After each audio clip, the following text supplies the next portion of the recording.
Hello everybody. Welcome. I'm grateful to all of you who take some time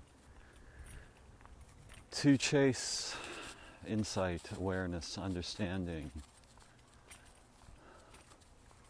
a beautiful way of mind, a beautiful way of heart, a beautiful way of body and life path.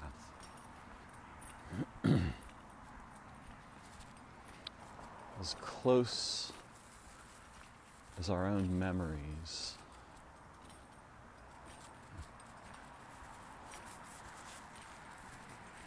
the transcendental light inside us, brighter than the sun, older than the stars, beautiful beyond imagining, but difficult sometimes to remember. In our daily lives, there's so many distractions and fears and concerns, representations, hopes, dreams, opportunities, failures, mistakes, errors. And over the time we exist throughout our life path, most of us become pretty clogged up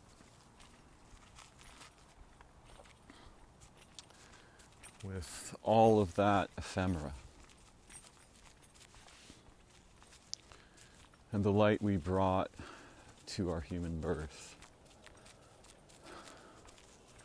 may become eclipsed.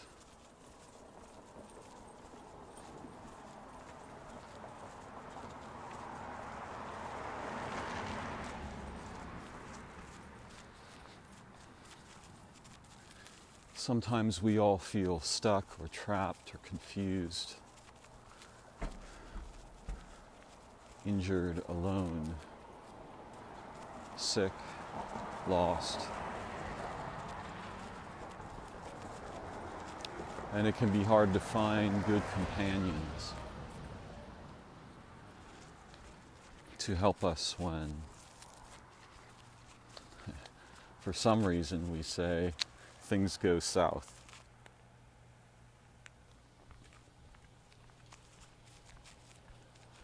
As if south were somehow intrinsically bad.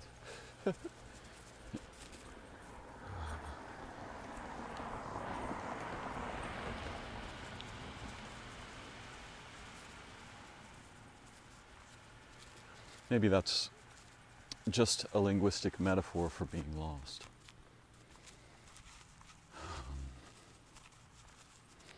And often getting lost is really beautiful.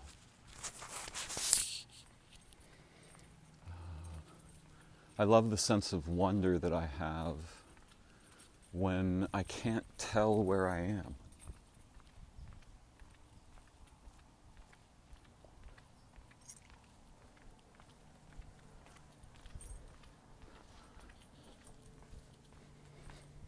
Where my compass, my inner compass, is misdirecting me somehow. There are certain kinds of land on which this happens more frequently to me, though I have a pretty good inner compass generally. The kind with which we navigate through space, right? That one.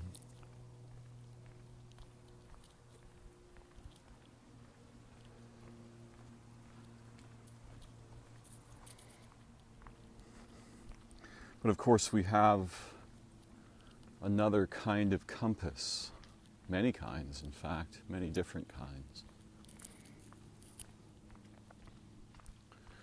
But there's one compass that is oriented towards something like sincere, authentic relation, true relation.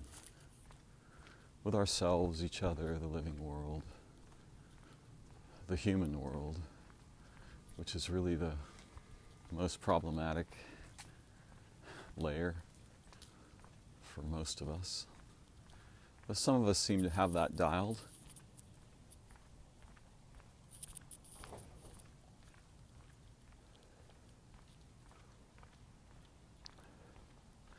Pathfinding is really what we're doing.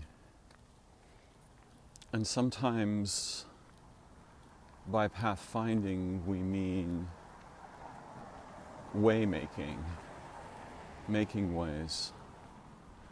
Sometimes we are not following a well-trodden path. We're seeking what we could call a higher level, if high is good, or a lower level if low gives us insight. But for us visual humans, the metaphor of up equals good is pretty entrenched, in part because insight, understanding, awareness, these naturally come to us if we go up in elevation.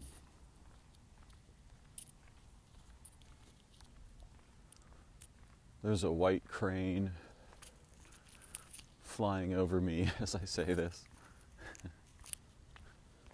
And I acknowledge that he can see, or she can see, they can see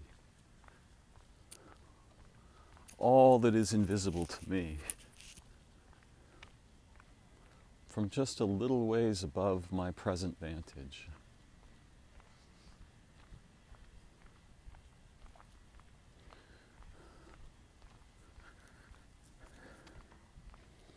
It can be hard to trust our path when we're trapped or mired in the daily human necessities of money and work and health and families and our machines.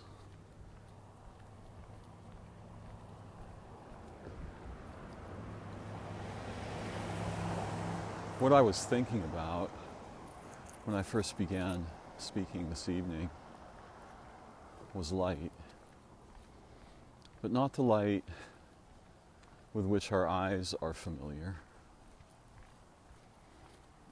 An invisible light, the inner sun, that lights, for example, our hopes and dreams, our actual dreaming, and our life paths, our birth, our death. And what is that light? Well, it's not a what. It is endless living ways. It is being, it is origin, it is family, but not necessarily merely our human family, though they make light for us and with us. We remember together. We recognize each other if things are going well.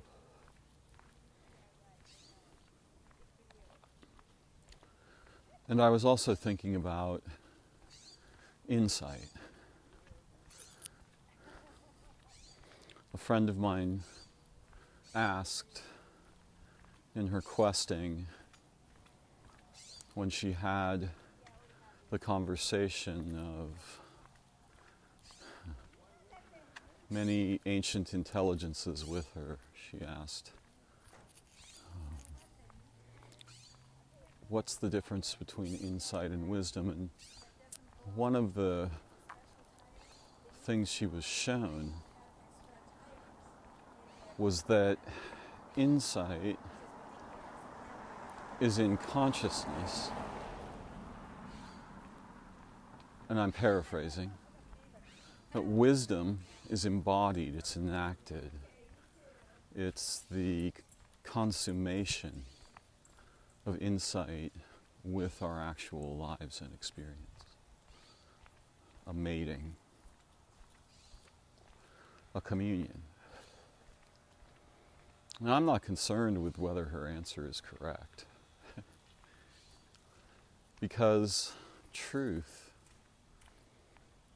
has myriad forms, and the form familiar to our rational mind is but the fingernail on the hand of a body which is itself the hand of another body. Truth is really the reflection of what I will simply refer to as origin. And one could think of it as heaven, though I think that's a bit confusing because it's value laden. And one could think of it as true memory, and one could think of it as communion, the deeply adored and remembered relations with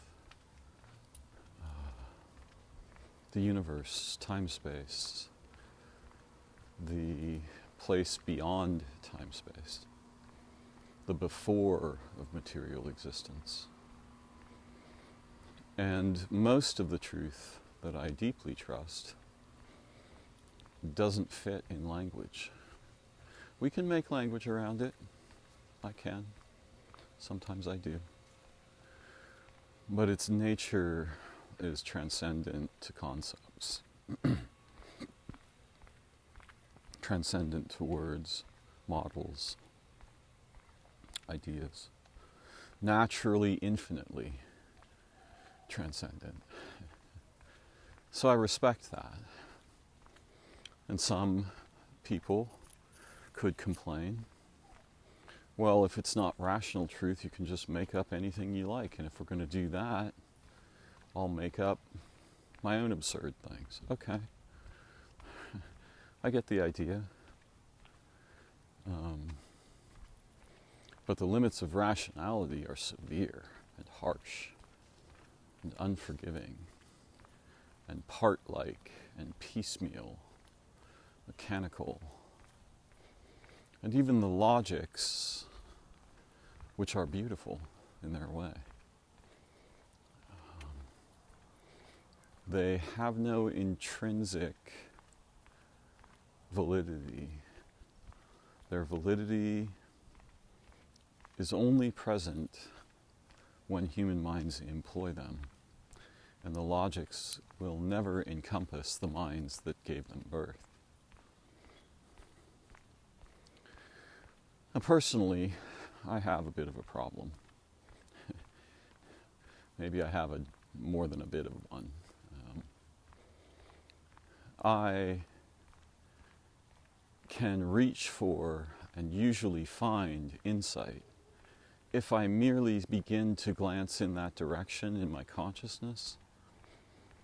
The door is open, and I will see amazing features of awareness, consciousness, cognition, organisms, biology, time-space, light, time, minds, beings.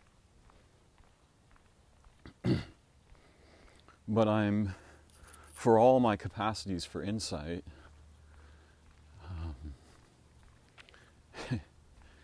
I have great difficulty embodying it. And often to embody it, we need some form of a path.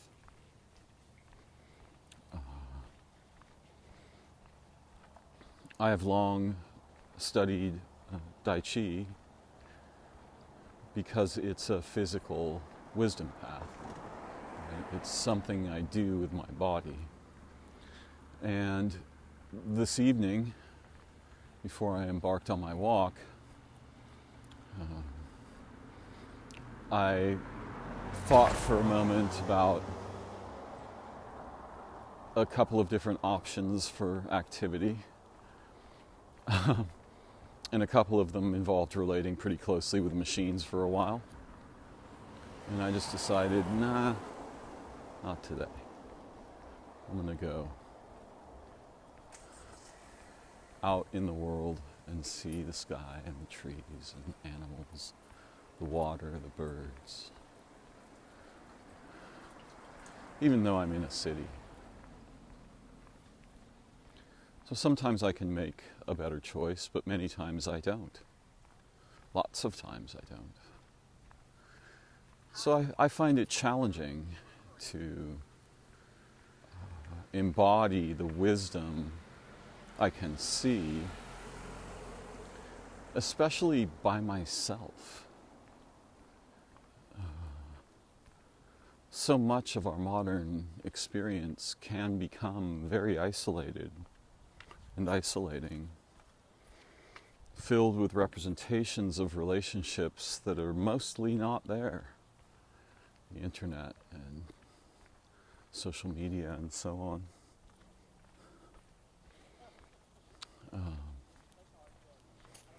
So, I struggle. And often I'm by myself, and when I'm by myself, that feeling of, what am I doing here? A kind of lostness. I saw earlier today in the morning, someone's wearing a champion fanny pack like me. Someone else had a champion that.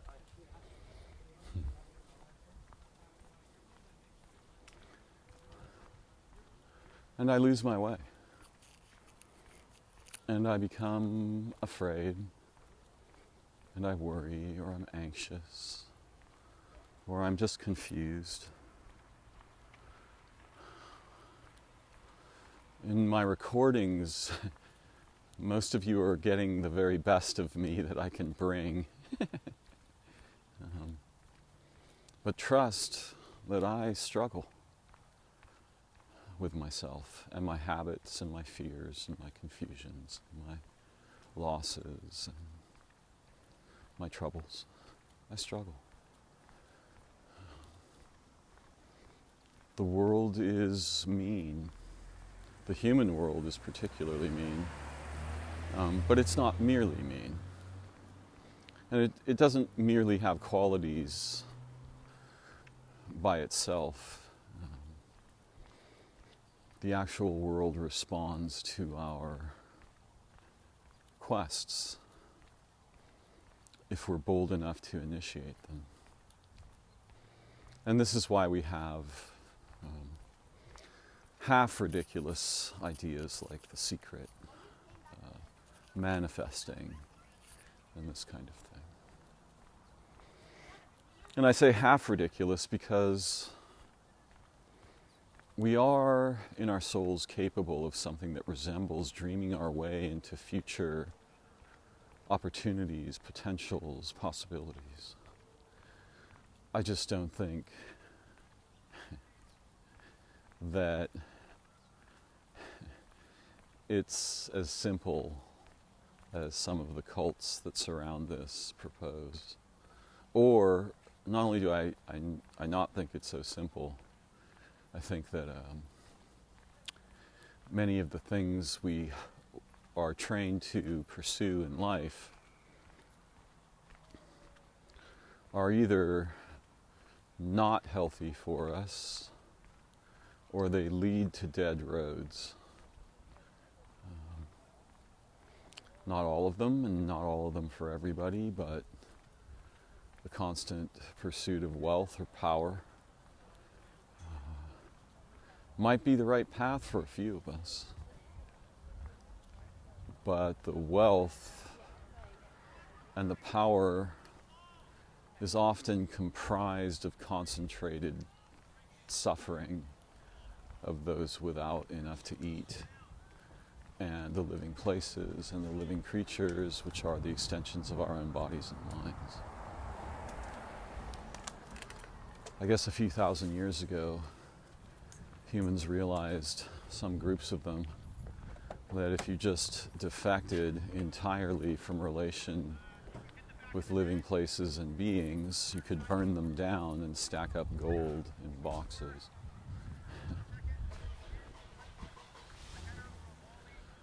Perhaps the most unfortunate turn in our entire history, and one that will very likely put the torch to us in short order. But when I first began walking and I was thinking of this transcendental light, I had been listening to a story told by a man who had died. Or at least he'd had what we call a near-death experience, a long one.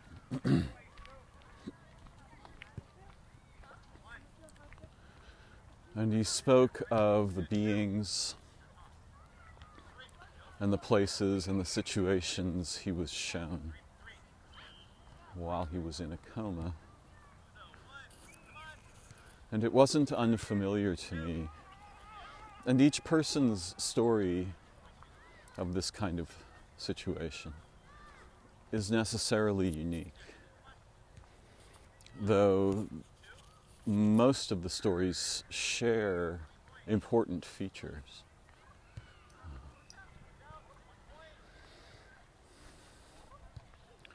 Then later, I was at the water, and I was looking down into the water,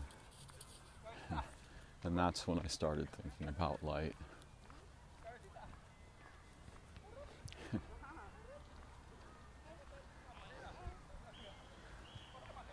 In many ways, there's no more amazing thing than water. I remember one time asking a close friend's 7-year-old son, if you could have a wish granted, what might you wish for? He didn't pause for a moment. He said, I would wish for water.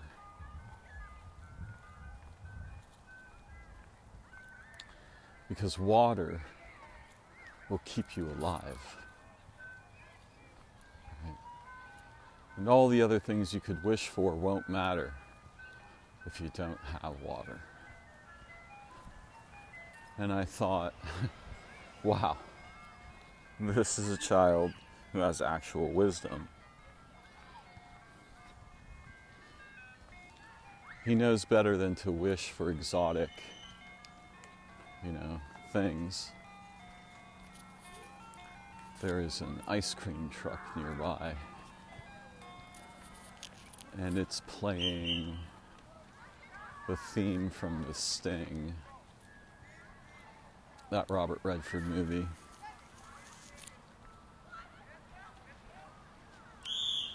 His people came from Africa, and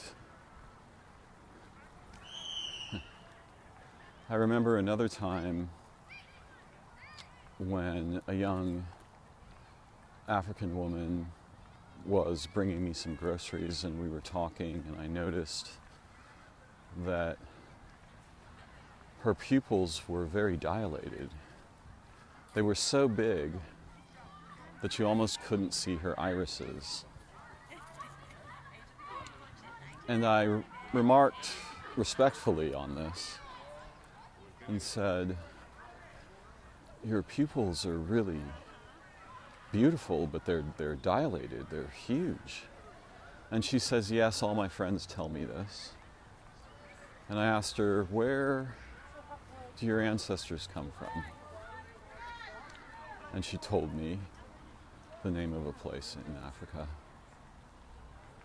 And I said, I can't tell for sure if my guess here is right, but it's possible that for many generations of your ancestors, the daytime sun was so bright that the natural state of their pupils would be highly constricted,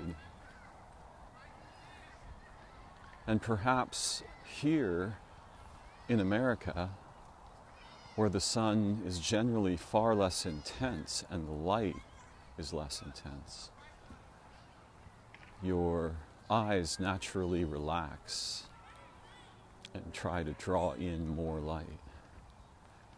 And she found that fascinating and was very pleased, which, pleased me as well. We're all happy together.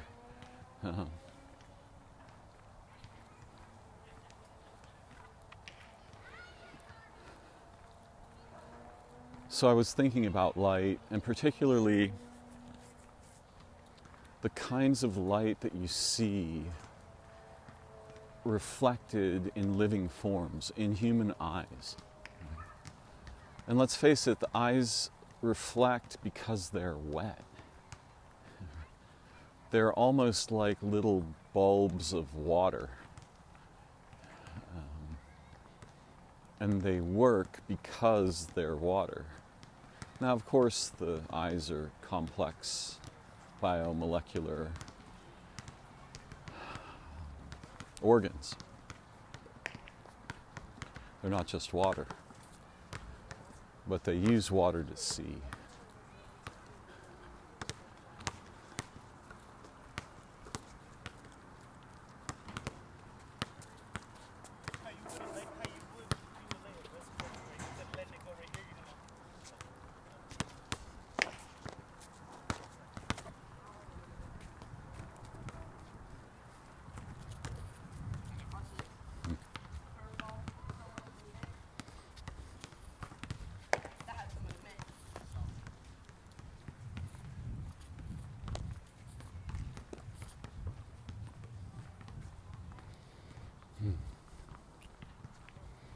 And when I'm thinking of this light, I'm thinking of the sunlight reflected off spider webs or dragonfly wings or fish in the water. I'm thinking of that incredible lucidity when the light is shining within our hearts, our minds, our vision. Sometimes when we see brilliantly conceived paintings, it is as if they are lit from within. Now, of course, in total darkness, you probably won't see anything there. So it's the way they play with the light and our eyes and our minds.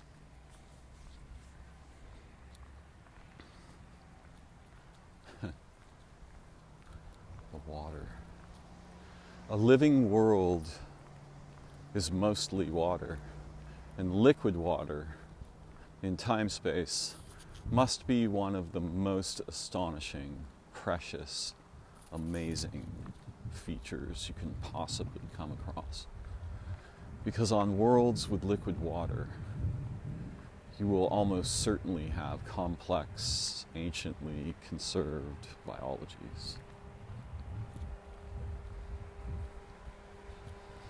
And I've spent hours, long, happy hours, watching nothing more, really, than light playing on the surface of the water.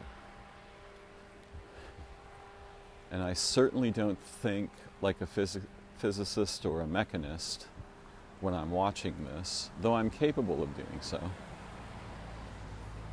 I think like a dreamer. It's almost as if I begin dreaming when I see the light playing on the water, in the ripples and so on, in the waves. At the Western Ocean, in the evening when the sun is setting, the whole ocean is coruscating with light. Little wavelets of shining, silvery, sometimes golden light. And as the sunset proceeds, the the tinkling lights of the water, they may continue, but what forms is an incredibly astonishing thing. What forms as the sun is setting is a bridge of light that I must imagine our ancestors thought there is a way to cross this and go to where the sun lives, to go to the sun's house. It's teepee, maybe.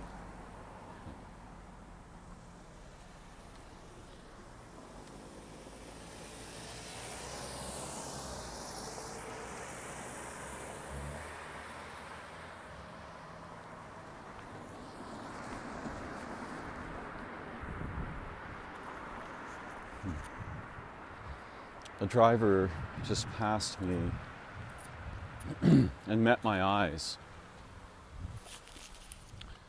And the gaze was deep and human and gentle and ancient. It's light between the oceans of our eyes. We are not scripted to think that the eyes touch what they see. We are trained to believe that the reflected light comes into us and touches our eyes. That latter thing isn't untrue, but it's the merest portion of what actually is going on when we look at anything, but particularly when we look at other living beings and other humans.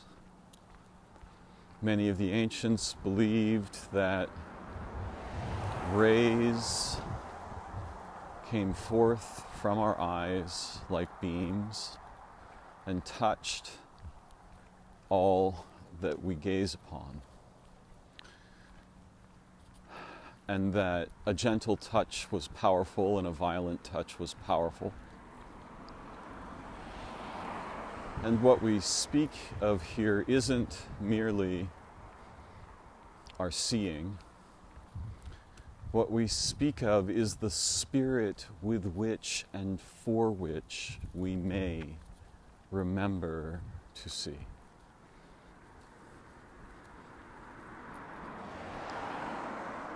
And biologists will say, many of them who are essentially mechanists, reductionists, oh, there is no such thing as the spirit of a gaze. You're just making that weird stuff up again, absurd make-up stuff, right?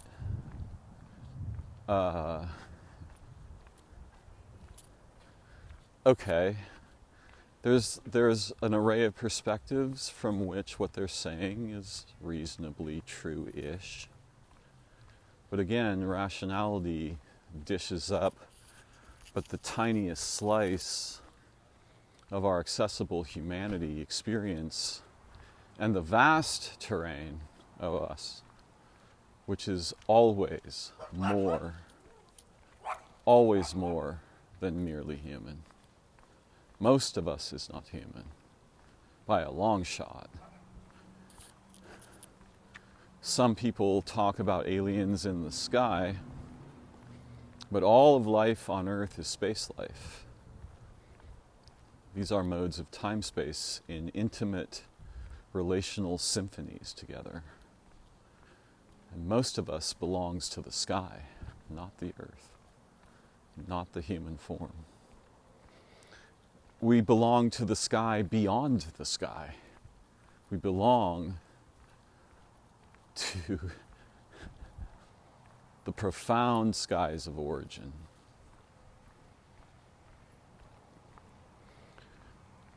And what those are is transcendental again to language, but we can still point at it with words, as I'm trying to do now.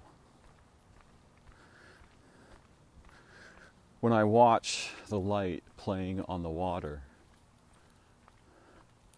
particularly the concentric ripples and how they meet at the surface and transform into little patterns of rainbows. It's mesmerizing and it's healing, but it's also powerfully reminding me of something.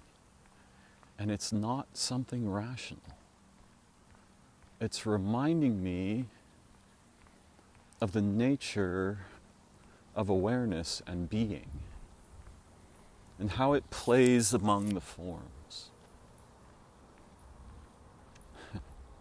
It plays between the forms.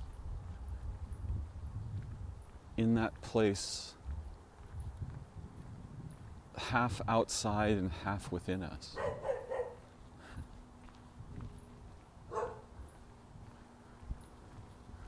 It's as if there's a mind of infinite intelligence in the light, and when it marries the water and they dance together, impossible beauty arises in my sensing.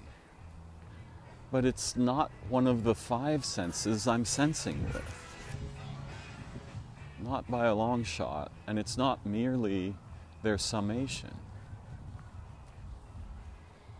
And I would say again, it's a form of memory. It's like a living form of memory. That light on the water.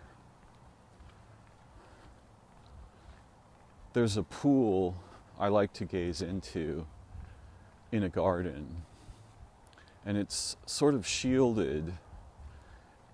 It was designed, quote unquote, as a moon viewing pool, which apparently was a Japanese tradition. Though the gardens are closed at night, so you're going to have a fairly difficult time using it for what it was made for. But it's not impossible. There are ways to use it for what it was made for.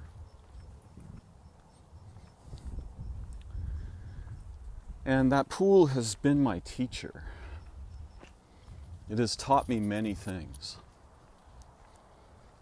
But it does not teach me verbal things. Did I go the wrong way here? I think I made a mistake in my route. We'll see. Maybe not.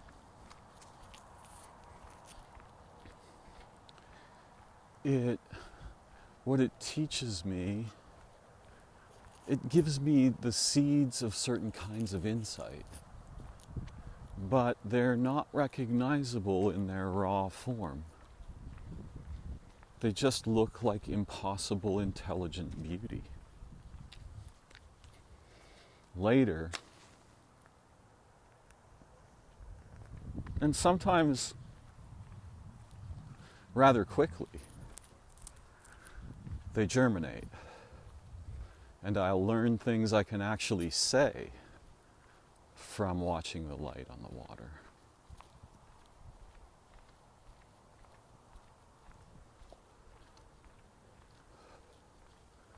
I once took my father to the pool, and I was showing him the astonishing features that the pool naturally embodies. I showed him that you can see the light playing on the surface of the water. You can see the rainbows of the light playing there in the ripples that insects or things falling into the water make, water striders. The pool usually doesn't have fish, though it used to have koi.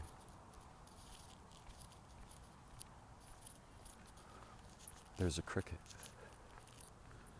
And that's the living light in sound form. So you can see the surface, and you can see things that are floating on the surface, leaves and detritus and the water striders and such. But you can also switch your focus a little bit, and you will see the sky. So by looking down, you are able to see up. This is very uncommon, right? But the pool is such a good mirror that you can watch the reflections shatter and recompose and distort and transform.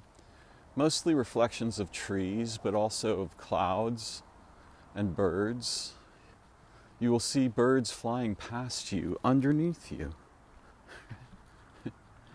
Of course, the birds are technically above you.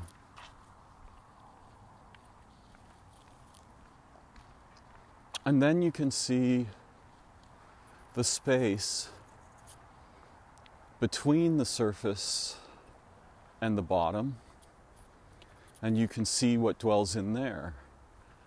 Water boatmen and beetles and other little insects and perhaps tiny fish sometimes, and things that are floating. In the in-between of the surface and the bottom, by changing again your focus, and you can change the focus once more and see the things that are on the bottom. So there are all these, I don't really want to call them layers, though they can be seen that way. There are dimensions. The water has different dimensions when you look down into it. And by changing how you're looking, they become apparent or hidden. When you look into the water in the between of the surface and the bottom, you don't really see the reflections on the surface.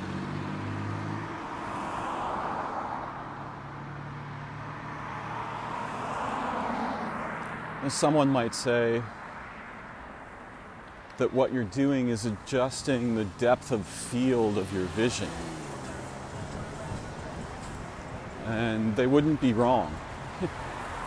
But they're also incompletely right. Because each time you shift your vision, you have a different kind of mind. It's almost like you can see the different layers of your own consciousness. Somehow made clear to us, illuminated by the light and the water and the features of its dancings.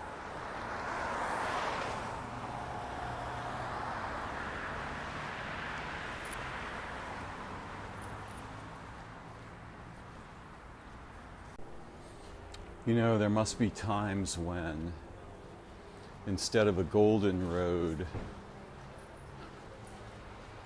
at the Western Ocean at dusk, there's a silver road to the moon.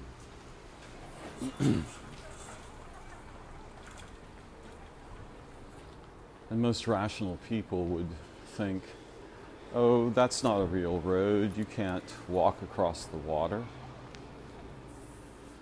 And they're probably correct in general that your body can't walk across the water. But you have more than one body, perhaps more than 6. And you have bodies that for which that light is a bridge. In the same way that the light in the little pool is a bridge. You know, when I took my father to the pool and I showed him very softly the different ways of looking at the water, a very surprising event took place. and I was unaware of it.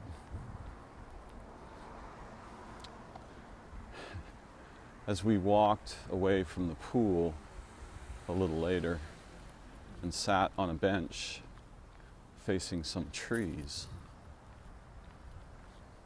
my father became very suddenly quite concerned. He was frightened. And he said, "I am becoming the tree. I can feel the tree is me." And I remember which tree this is. And he was frightened because he'd not had an experience like this before. And I calmed him down and said, "You're okay, we're safe. We're fine."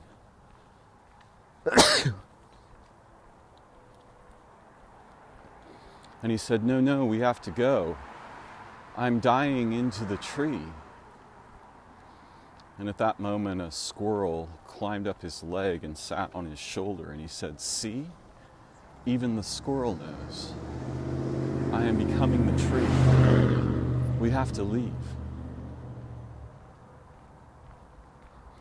It was natural for him to be frightened because he lives mostly in a very rational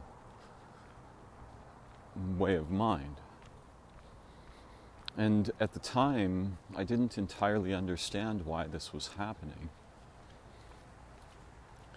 But what I'm trying to say is that the part of him that could travel across those bridges to the sky, bridges to origin, had awakened.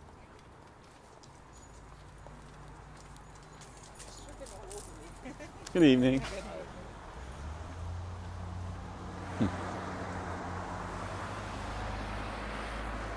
I reassured him, and the feeling quickly passed, which it was clear was what he wanted because he was very frightened by this. Now, some people could rationally explain this, and I'm one of them. And they could say that what happened with my father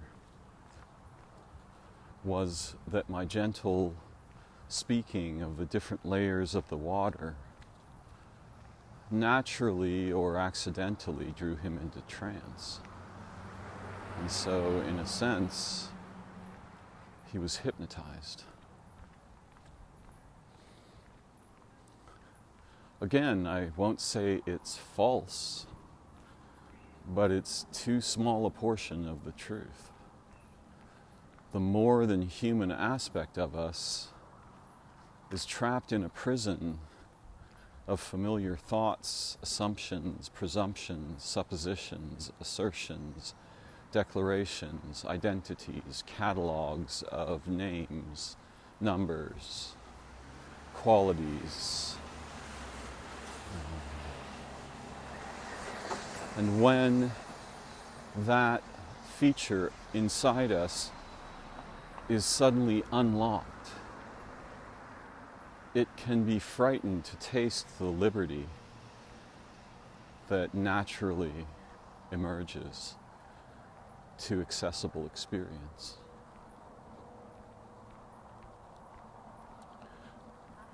I don't really care whether my father was in a trance or not. I'm grateful for the experience we had together, and I trust that it was very deep and profound, which is exactly the kind of experience we're mostly hoping for.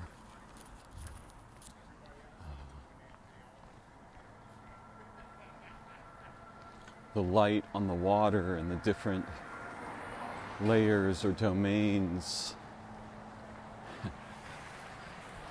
opened up a door inside him which had always been there but was usually closed or inaccessible.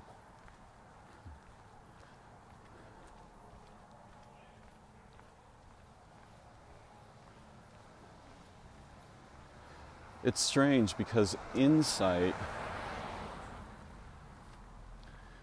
resembles, at least my common experience of conscious insight, when I see something new for the first time, a new way of seeing, a new perspective that gives me understanding and awareness and potentials for new forms of liberty. It returns degrees of freedom to my ordinarily pretty, mundane, think, thunk, plop, blip consciousness.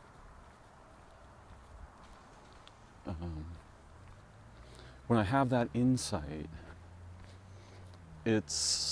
my whole body lights up.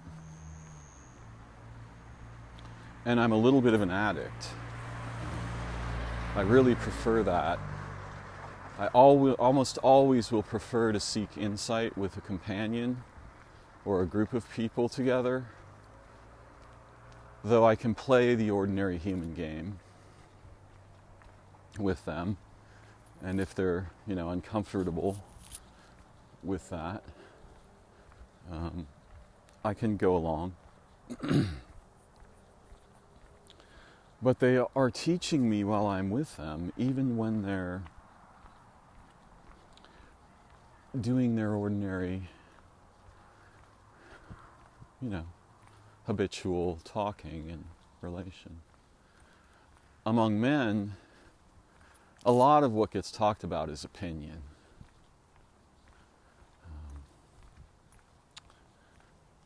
I don't know how it is among women, because I've never been a woman among women.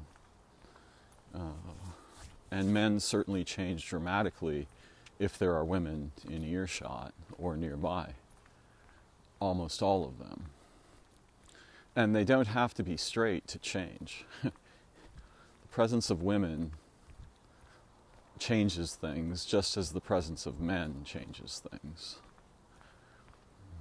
Even though we are trained not to speak in such simple binaries these days. Nonetheless, it's still true. It's just, again, a smaller part of a broader truth that insight would grant us access to. But when I look down into the water from above, it's so astonishing because I'm looking down and I'm seeing the sky. On the surface of the water, I'm seeing the sky's image. I'm seeing the trees above me, the birds above me.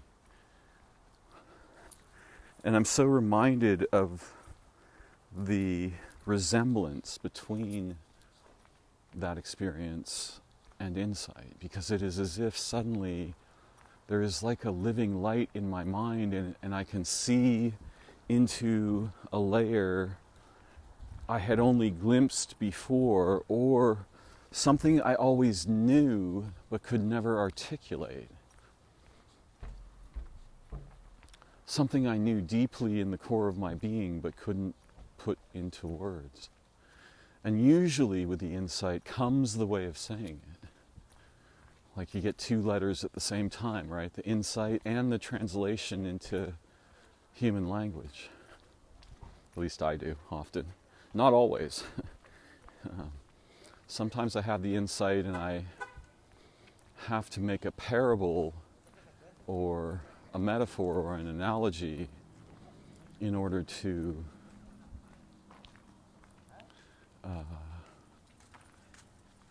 for it to become part of my capacity for speaking. Right?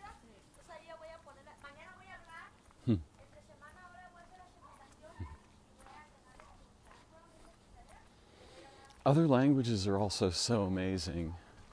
Their music is each one so unique. And basically, the speaking thing is structured music, right? That's what it is. If you could hear the people who I just passed as they were coming home, and they were speaking in Spanish, you could hear the music. And the music conveys so much more that the text alone cannot convey. Even poetry rarely approaches song, unless, of course, it is sung.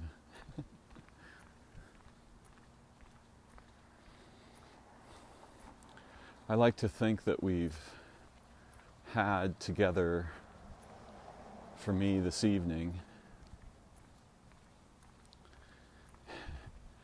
that we've traveled onto that light bridge, that the parts of us that can travel beyond our bodies, the aspects of our being that are familiar, for which it is natural for them to travel across the bridges of infinity into origin and insight and wonder, and with luck, the opportunity to embody it as wisdom. I like to think we've been swimming in the oldest ocean there is. The one the waters are a physical analogy of, or a physical exemplar of. There's no planet as precious or beautiful as this one. The living beings here, I adore them unconditionally and without reserve. We are so lucky to have a world like this. We are so blessed, where the light shines on the water, and behind eyes made of that water, we gaze back in wonder, in awe, in hope, in dreaming, in love, in memory, in beauty. Thank you for joining me. I look forward to learning together again very soon. May your dreams be lit by that original light, and may your life paths be beautiful.